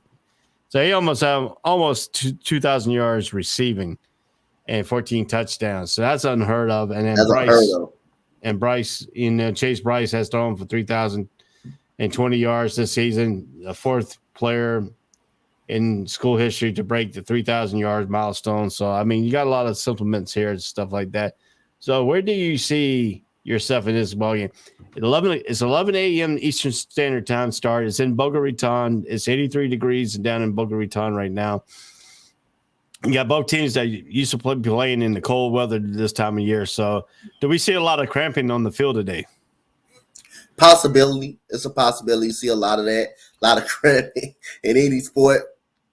Any type of game, you're going to see some type of cramping. It's a big possibility you're going to see some cramping in this game today. It's a big possibility. So I'm going to put you on the spot now. This is the time that you pick this ball game. Who you got winning this ball game? Appalachian State. I'm going to go with Appalachian State to win this game in a close fight. I think they can pretty much do enough to contain this offense, to keep this offense off balance. But I'm going to go with Appalachian State in a tough game, man. I really like this Appalachian State team, and I think they're gonna slow it down. They're gonna slow Western Kentucky down. If Western Kentucky is gonna keep coming out one-dimensional and throwing the football, I mean, I understand it's work, but it can only work for so long. I got Appalachian State winning this game in a close fight. Yeah, I look at it this way too. I say, I'm a North Carolina-born person, so I got sentimental ties to Appalachian State, Tar Heel State and stuff like that. I'm going to go with the homeboys from North Carolina. I think Appalachian State is going to win. I think they're still on that shock wave from time they've been on the national map. Since that Michigan game, they've been doing pretty good. I think this continues today. I think Zappy has one of his worst games this year against Appalachian State. So I'm going with Appalachian State in this one also. So brings up us to the next games. ABC 3:30. It's number 13 BYU versus UAB. The battle of the 3 initials in the monogram type deal. The matchup projector, ESPN matchup projector, is only giving UAB 38.5% chance of winning this game, and BYU gets to 61.5%.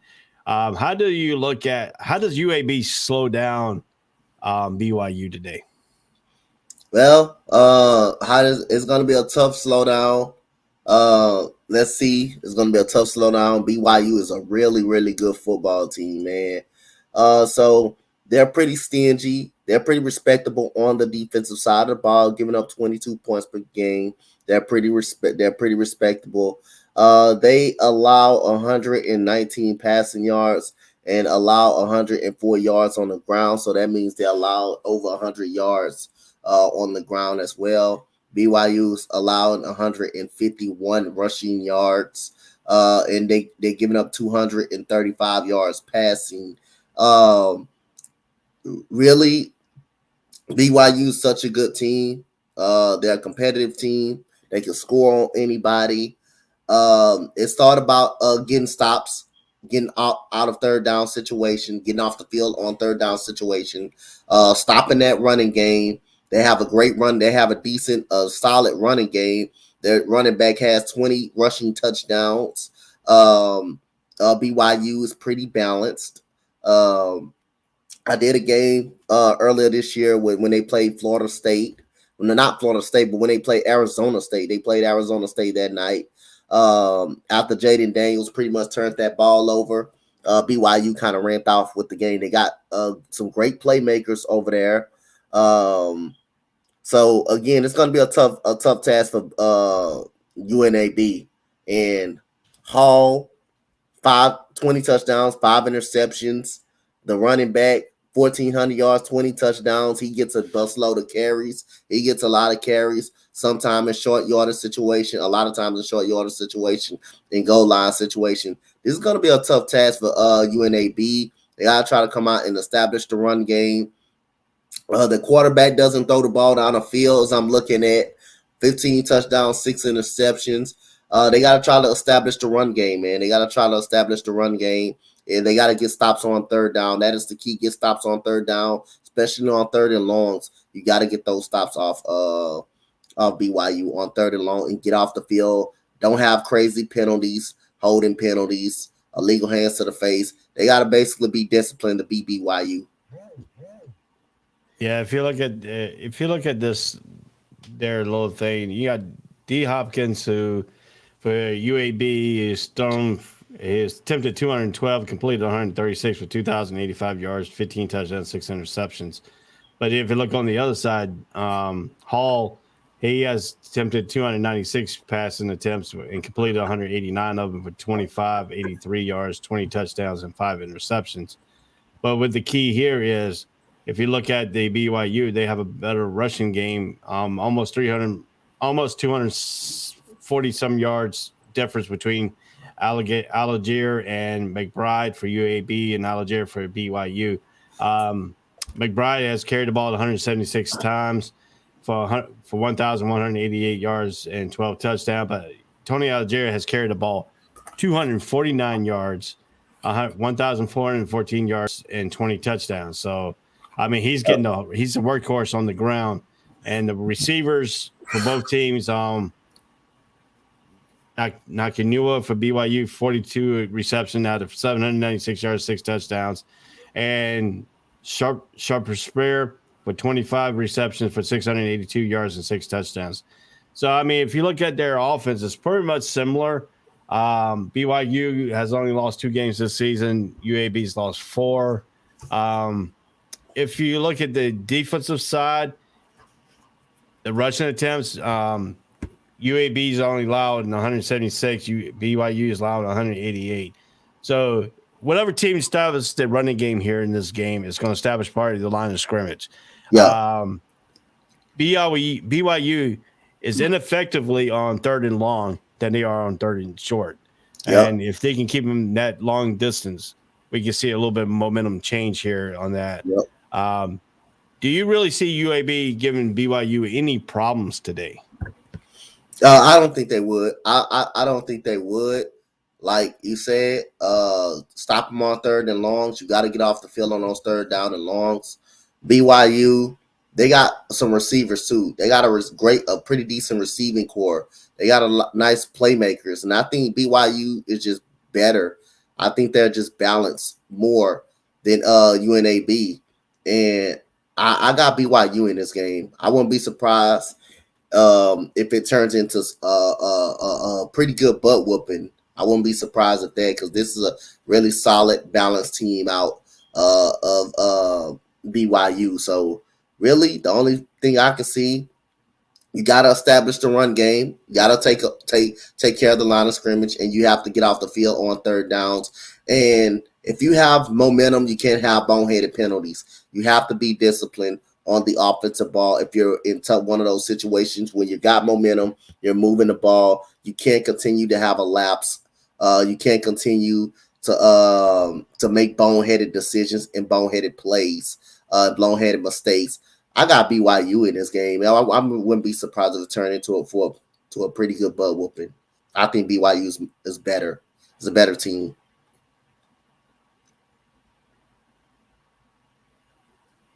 You muted, Ray. I agree everything on your supplements here with BYU and stuff like that. So, I mean, if you got to look at this situation too, BYU in this game, at game time, it's going to be 63 degrees. I mean, it's going to be a nice football weather. It's not going to be too cold, not too hot. So I don't see anything, the heat or any of the elements of weather is going to affect us in Shreveport, Louisiana. But do you really see, because it's in Shreveport, Louisiana, University of Alabama, Birmingham is a little bit closer than BYU is there. Do you see this more of a home field advantage for UAB than BYU? Yeah, I can see it. It's on the neutral site. I can see it. I can definitely see it. It's more of a home game from UNAB. I can see it. Definitely. I could definitely see that. But again, I just think, BYU is so much better on the offensive side of the ball. When they do throw the ball, they do got playmakers who can make plays. They got a running back who scored 20 touchdowns. But whoever established the line of scrimmage, and I think BYU could do that. But also, I think they can throw the ball, beat them in the air as well with those playmakers they got. So, again, UNAB basically going to have to play a pretty solid game for them to have any type of shot and getting off the field on third downs and not, when they have momentum, not having too many boneheaded penalties and mistakes. Yeah, I agree with you too. And BYU comes in a 6.5 favorite. UAB is a 6.5 underdog. This game too, if you look at this, there's a 55 and over and under kind of type game. I don't see it kind of being that high scoring. It could be a one scoring side fair in BYU because I think BYU's defense is a little bit better. I got BYU beating them. I do like UAB. Simple fact that their program was going to be disbanded and they brought them back again. And then, so I think that people jumped in on them. I think their football program is pretty good. A little bit, but still, it's, 8-3, 8-4 overall. So, this could be a making of a good game, but I think BYU wins it. I think they do cover the 6.5 in this ball game. Yep. Let's see which one we want to go to. All right. We'll go to the 2:15 p.m. game. It'll be Fresno State against University of Texas El Paso. You're in Texas. You know a little bit about UTEP. How do you see right now in the matchup predictor? UTEP is they only get a 19.9% chance of winning. Fresno gets the 80.1% chance of winning. Both teams, UTEP comes in at 7-5. Fresno comes in at 9-3. How do you see this game going? Well, UTEP quarterback, 3,000 yards passing, 32 touchdowns, 9 interceptions. While you got UTEP quarterback who's been inconsistent all year long, 17 touchdowns to 12 interceptions. You got their running back, 800 yards, 5 touchdowns. You got the Fresno State running back, 788 yards and 5 touchdowns. Fresno State got a pretty decent receiver over there, 11 touchdowns, 76 catches for Cooper. He got 827 yards. He got over 1,000 yards for the UTEP receiver. So we go right here to the points per game. You got UTEP averaging 25 points per game. You got Fresno State averaging 33. Fresno State allowing 20 points per game. Pretty stingy right there. But UTEP is also pretty respectable, giving up 24 points per game. That's only a 4-point difference right there. And the Russian attack, the rushing yards, you got them. They run the ball pretty well, 330 yards to 400 to 300 to 247 yards by UTEP. Both do not throw the ball down the field that much. Do not throw the ball. They don't have a high passing rate, and the passes allowed 215 to 204, and the rushing allowed is 127 to 133. Fresno State clearly has the better team, has the better players on the defensive side of the ball and offensive side of the ball. Fresno just better. They're just better all around than UTEP is. So you got an inconsistent quarterback and on the UTEP side where you got a much more consistent. So again, I'm looking for Fresno State to probably roll in this game against UTEP. I got Fresno State winning this game. Yeah, if you look at the situation in this ball game, what's at stake in this game is Fresno State is looking for that first 10-win season for the third time in the past 5 seasons, providing significant momentum for the incoming head coach Jeff Tedford, the second stint with the team after Kellen DeBarry bolted for Washington after 2 seasons. The Miners are looking at this coming in. They're looking for the 8-win season for the first time since 2005, just the 11th time in school history, while Coach Dana Dimmel is seeking his first bowl victory for the Miners. So, I mean, if you look at this way here, you got some key stakes at here. You got some momentum, some building blocks that you can put your game plan on. Fresno State is a boost, quick strike offense with 11 scoring drives of a minute or less with a big arm quarterback in Jake Harmon. You talked about that. You talked about the Miners and frequent tries to take up frequency in the opponents. Today's game has got to be for the Miners to control the time possession, to keep that high power Fresno State. If the Miners can run the ball and keep Fresno State, offense off the sidelines a little bit more, how do you see it? Do you see a game changing that way, or do you just see Fresno State just blowing them right out of the waters? Oh my God. Anything can happen if you come out just controlling time and possession and running the football. But don't be shocked if you see Fresno State just come in and just absolutely obliterate them right off the start. But again, controlling time and possession is key. You have to keep that Fresno State high power offense off the field if you're UTEP to have any type of chances in the game. And the things that can definitely help you not do that is you get penalties, you get backed up, you make boneheaded mistakes, you make boneheaded quarterback decisions. You get the running game stopped. If the running game is stopped, I believe UTEP is going to have a long day if the running game, if they can't control time possession and keep that offensive field, keep that offense off the field. But I think it's going to be a pretty good butt whooping, man. I just see really Fresno State, if they come out strong on the first drive and score a touchdown, you're going to be able to tell this is going to be an assault. This have all the makings to be an assault. Yeah, I mean, this could be one of the blowout of the day. Mm-hmm. I mean, I think the other games could be close. This one could actually be a blowout and not worth watching. But if you're a Fresno State fan, that'd probably be a good thing. UTEP, I don't know. I don't know how the people are in Texas going to feel about that, and in Texas, El Paso. They pretty much ramped up. I mean, this is a New Mexico Bowl. So, this is going to be a little bit of ifty play here. I mean, I see why the procrastinator, you only give them 19% because they look like they're going to be outmatched today. It's just going to be like a California whooping butt in Texas. It's just going to be California whooping how Texas call it the bull. You wrap the bull in like 8 seconds. There's going to probably be more than 8 seconds ride here for Fresno State today. So yeah, I mean, I got Fresno State winning this, and I got them winning big. I got him winning. I got him with a butt whooping today over UTEP. Could be one of those games where you gonna have to start warm the bus up at halftime. After halftime on this one. Yeah, and if you look at it this way too, always on this show that we try to say we carry up to kickoff time. Kickoff time is at 11 a.m. today. We normally go to 12, so we're trying to, push through a little bit here, try to get you into the game where you want to, miss any of the game. So yeah. We got 3 more games to go to. NBA game to do at 11. My Rockets play at 11 o'clock. So yeah. So let's look at this here. Let's go to Eastern Michigan versus Liberty. Hugh Freeze's team.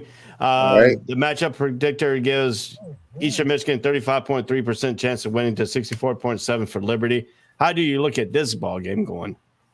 I think this is going to be pretty much a close ball game. Both of these two teams are similar, but you got Malik Willis on the side, a pretty good quarterback who's projected to be probably a late first round pick or not a second round pick. Pretty much a second round to first round pick, a mid first round pick. You got that running back with 820 yards, 11 touchdowns. You got Hamilton with 631 yards, 4 touchdowns. Malik Willis has a receiver over there in Douglas with 49 catches, 5 touchdowns with 679. And you got Eastern Michigan with their receiver, 86 catches, 904 and 32 yards, 4 touchdowns over there. So here we go. You got Malik Willis and we got Liberty and Eastern Michigan averaging 31 points per game. Liberty is a pretty good defensive team, 21 points per given allowed. Eastern Michigan 27 points per allowed.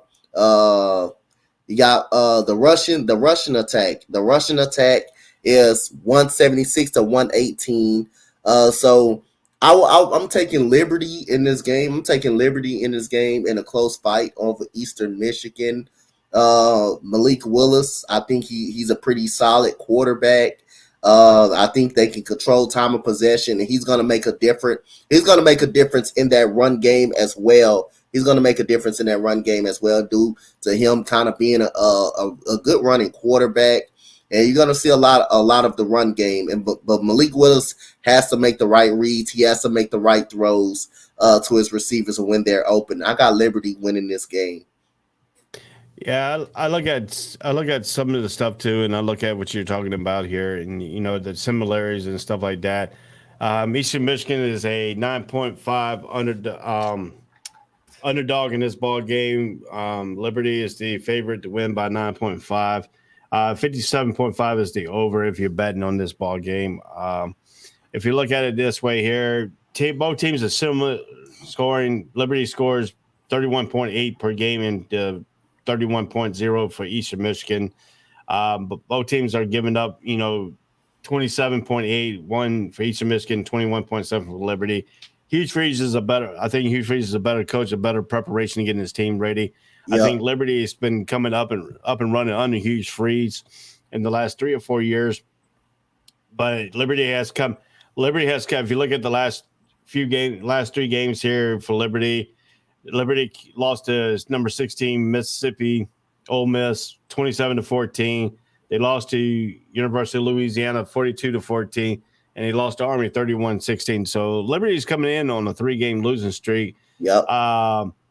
If you look at the last 3 games for Eastern Michigan, they lost to Ohio 34-26. They beat Western Michigan University 22-21, and then they lost to Central Michigan University 31-10. So they're 1 out of 2 coming in. So Liberty's not coming in with any momentum. Eastern Michigan sure ain't coming in with no momentum. So this game could be a very close game encounter. It could come down to the last play. If it comes down to the last play, which team is better to incorporate the last drive to win the ball game? I'm gonna go with Liberty. I'm gonna go with Malik Willis and Liberty. I think if it comes down to the last point of the game and last possession, and you have to take your team down the field, or you have to by winning field goal, or if you have to get a touchdown, I'm gonna go with Malik Willis in Liberty. I think Malik Willis' playmaking ability to use his legs and be a part of the run game. But it all comes down. He has to be able to make the throws. He has to be able to make the throws and throw his receivers open at times. He struggled with a little bit of inconsistency. When he plays big teams, he seems to struggle a lot. So he's got to have to make some great throws with his arm. He's going to have to stand in the pocket and beat this team with his arm. If it's a close game, if it's coming down to the wire, he's going to have to make some plays. So I'm going to go with Liberty to make if it's you need to drive to score a touchdown, put your team in a position to win by a field goal. I'm going to put the ball in Malik Willis' hands because he's a dynamic player. He's a part of that run game. So I'm going to go with the Malik Willis and Liberty. Yeah, I'm gonna go with Liberty myself, but I think it's gonna be a close game. I think it's gonna be a field goal game. So yeah, it's gonna be a very close game. Let's move right along here. We got the Utah State versus Oregon State. So you got battle of the Utah States and you got the battle of the Oregon States. This is a LA Bowl featured Jimmy Kimmel. This is a good quote here. It's the inaugural LA Bowl will be headlined by Jimmy Kimmel, featured a Vomit Campbell. This is with Jimmy Kimmel. It's called Jimmy Campbell. As a mascot and a official sandwich to keep the fans entertained. That's the little knock on this little comment on this game. The matchup predictor on ESPN got Utah State 33.7% chance of winning to Oregon State 66.3% chance of winning. Both teams come in at Utah State comes in at 10-3. Oregon State comes in at 7-5. So when you look at this ball game, how this is going to feature? Well, I'm going to probably go with an upset here. I'm going to go with Utah State beating Oregon State. I'm going to go with an upset right here. I've seen Utah State play their first game of the season. I think they played against Washington State because I did that game. They came back and beat Washington State in that game. So they do got a quarterback, Bonner, that can throw the ball down the field. You got Tyler, who's a pretty good, decent running back. You got Tompkins, who's a pretty good receiver on the Oregon State side. You got Nola, 19 touchdowns to 9 interceptions. But you got a 1,000-yard running back, 13 touchdowns, over 1,000 yards. And you got Bradford as a receiver. He got 5 touchdowns. And they're both averaging Utah State averaging 33 points per game. You got Oregon State averaging 32. The allowing points, they both allow 25 points per game. They're both kind of iffy on defense. Passing yards allowed 228 by Utah State to 241. The rushing yards allowed 162 to 146. I really love Utah State in this game, and I think they can run the ball pretty good. I think they're going to establish a run game. I like their quarterback and the decisions he makes. I like Tompkins as a receiver, and I think they're pretty competitive and respectable on the defensive side of the ball. I think they can control the time of possession with Tyler. Tyler has been a good running back, even though his numbers doesn't show statistically. Oregon State, I think this is going to be another close game. I wouldn't be surprised if Oregon State does come out with this win because, again, you look at the rushing yards, they rush for 217 yards, so they do run the football pretty good. They do run the football a lot. I'm looking for Oregon State to establish a good running game, control time of possession, win the line of scrimmage, and open it up. But I like Utah State, man, in this game. I'm going to go for the upset in this game. That's what the ESPN projector saying that they're 33% chance of winning. So I'm going to go with Utah State to win this game. Yeah, it's a very good predicament here with Utah. I think Utah State is a better team. If you look at the disparity between the quarterbacks is pretty much dead on. I mean, it's almost 1,100 more difference yards between Nolan and Bonner. The rushing attack is more dominant on Oregon State's side. So if Oregon State gets that running game going, that could be a little bit of trouble for Utah State to keep them out of the thing. But I mean, if you look at both teams are coming in a little bit hot. both teams are coming in winning their last 2 out of the last 3 matchups. Wyoming, they lost. Utah State could come in at 44-17, lost to Wyoming. It's the only loss out of the thing. Then they won the last 2 games. And if you look at the reverse way, Stanford, Oregon State beat Stanford and Arizona State, and then they lost to Oregon. So, I mean, if you look at this situation, if Oregon is part of the same similar style as Utah State, if that gives them a problem, you can see that Utah State will win. I'm going to go with Utah State myself. I don't believe in the Oregon State attack that could withstand this barrage of Utah State's a balanced offense attack. So I think Utah State has a very good day. I think it's going to be close. It could come to a field goal. It could come down to a last place drive. I mean, it could be a very thing. The next matchup here is the Lafayette Marshall meets in New Orleans Bowl. Louisiana Lafayette and New Orleans Bowl. This is a Lafayette team that's 12-1, ranked 23 in the college football playoffs. Marshall comes in at 7-5. This is a Saturday 9-15 game. They gave a 57.9% for Louisiana Lafayette to win over Marshall, 42.1% chance. If you look at this game, you look at the breakdown of this game. Both teams are pretty much Wells for Marshall gets the edge on the quarterback position because he has 3,443 yards and 16 TDs with 12 interceptions. But the interception is a little bit 8. He's got 8 more interceptions than does Lewis at 360 attempts, 217 completion, 2,647, 19. So, I mean, if you look at the disparity of the quarterback, I mean, the touchdown, the interception ratio is high on Wells, and it's kind of small on Lewis. The running attacks, Marshall has a better running attack at 1,241 yards for Ally, and Smith comes in at 153 carries for 855 yards and 8 touchdowns. So if you see if Marshall gets that running game going, would that withstand Louisiana Lafayette in this ball game? I mean, Louisiana, the Raging Cajuns are stingy on the defensive side of the ball. They only giving up 18 points per game. So I think they're better defensively. But if they can stop this run game for Marshall, which seems that's Marshall actually strong suit because the running back has 20 touchdowns and they do pretty much run the ball pretty decent. If they can stop that run game and make this quarterback that is inconsistent drop back and throw the football, that's very good for Louisiana. And I think Louisiana can actually run the table and run the table against Marshall if they can stop that running game and make that quarterback beat them.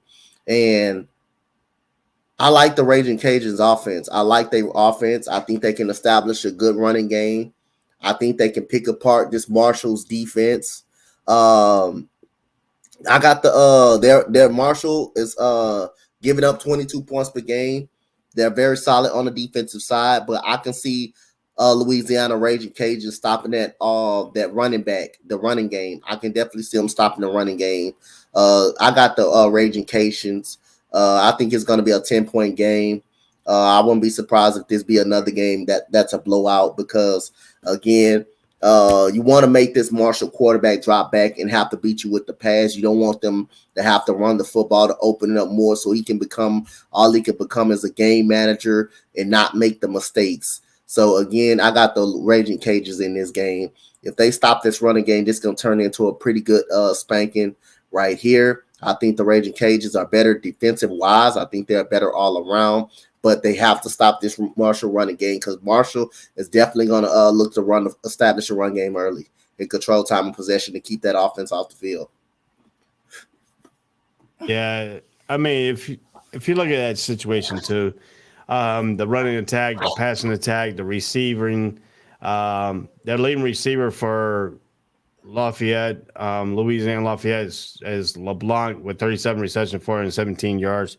1 touchdown, and then if you look on the other side, Cambridge is 69 receptions, 828 yards, and 2 touchdowns. So I mean, if you look at it this way here, Marshall has to go with a balanced attack. If Marshall gets that balanced attack going, it could be a long day for the Raging Cajuns. But right now, Louisiana Tech is coming in at 12-1. Marshall coming to 7-5. Louisiana Raging Cajun has done pretty good this season. I'm gonna go with Louisiana winning this ball game. I don't think Marshall can match up really good with them. I think a little bit of a defensive setback here. It's only a 4-point spread. I think it's gonna be a lot of things. 55.5. I got Louisiana winning. I got them probably winning a closer game than what people think. Yep. I got the Raging Cajuns winning as well. Yeah, so I mean, if you look at that situation too, I mean, we broke down all the football games. We got 5 minutes before the kickoff for the Appalachian Western Kentucky games. We picked all the games for the day. Yep. What do you expect? We're not going to be here for the next 2 weeks. We'll be back on January 3rd. I told you I'll update everybody on that. I'll come back to town on January 3rd. Mm-hmm. We will pick up on the 4th. If you're able to make it on the 4th, we can pick it back up on the 4th of January. The 9 p.m. game is LSU versus Kansas State. And then we get the championship game on Monday. All right. On January 10th. So we'll get built up there on the 4th. So we'll miss most of the games on the 1st, unless you want to do it. But because I'll be in North Carolina, I won't be back until the 3rd, late the 3rd. Okay. So it'll be the 4th. I can be back on. So that's where we go. So let's look at the quick. We got 4 minutes. So let's look at who you have in the 4 playoff games. Who you got in the national championship game on Monday? Don't give up the national championship. We're going to win because we're going to do that on Monday. We're going to preview that game. So out of the 4, who's going to be in that Monday night, that January 10th game? Okay. Who I got going to the national championship, right? Yes. Okay. I got Alabama. And I think it's going to be a rematch. I got Alabama and Georgia, man. It's hard. But the one thing I would go with an upset with Michigan. Michigan's is much more balanced than from what I've seen in Georgia. I don't know if it's just the defense of Alabama that made the adjustments, but Michigan Wolverines has playmakers on that offense. They have they have a pretty decent running back set. And Carmichael and Haskins, they can run the football pretty well. They also is very good defensively. And Georgia, after being up 10-0 over Alabama, there was rumors about JT Daniels starting. So we'll see we'll see what they're gonna do. But that defense is still good from Georgia. They just played Nick Saban, and Nick Saban just made adjustments to what Georgia was doing. They stopped the running game, and it's tough to pick this game. Pick that Georgia. I know pick that Georgia and Michigan game because Michigan's much more balanced on the offensive side. But I'm gonna take Georgia. I think it's gonna be Alabama and Georgia again. Well, I think Georgia could beat Michigan. I think that's going to be a good game. I think it's going to be a closer game than what people think. I think Georgia will probably win at the end. I think Georgia's defense is better than Michigan's defense. I think the offense, I think Kamara could throw a lot of picks in this ball game. So that's going to be a little bit of, if they get in a turnover war. But this Cincinnati game and Alabama game, I want to really see this game because I think this is going to be a really, really highly contested game. I think Cincinnati is going to keep it closer than what people really, really, really think. I think because they don't give them a due because they play in a smaller conference. I think Cincinnati doesn't have anything to worry about coming in this ball game. They have no pressure on them whatsoever because nobody thinks they're going to win. They think Alabama's going to destroy them, and that's what's going to happen here. And I think, to me, I'm gonna have one upset. I'm gonna have Cincinnati over Alabama. I think Cincinnati versus Georgia in the finals. I would love that. I would love Cincinnati to beat Alabama. I'm not gonna even lie. I would love it. So, I don't know if my prediction don't go to the bank and take my prediction there, but I like to see the upset of Cincinnati beating Alabama and then Cincinnati against Georgia. And that'd be a good thing. But like I said, it's gonna be a close game when most people thought. So we going all the way up. It's 11 o'clock here on the East Coast time. The game is about to get started here in the next 3 minutes. So, like I said, we carry you all the way up to kickoff. Kickoff is an hour earlier than I expected it. I thought it was going to be a 12 o'clock kickoff. It's 11 a.m. kickoff in Boca Raton. Here in Florida, it's going to be 83 degrees down in Boca Raton outside of Miami. This has been Coach and Ray. This has been the College Breakdown on this All Sports, All Play Network. We'll be back in 2 weeks. Yes, sir. Peace. All sports, all plays. All sports, all plays. All sports, all plays.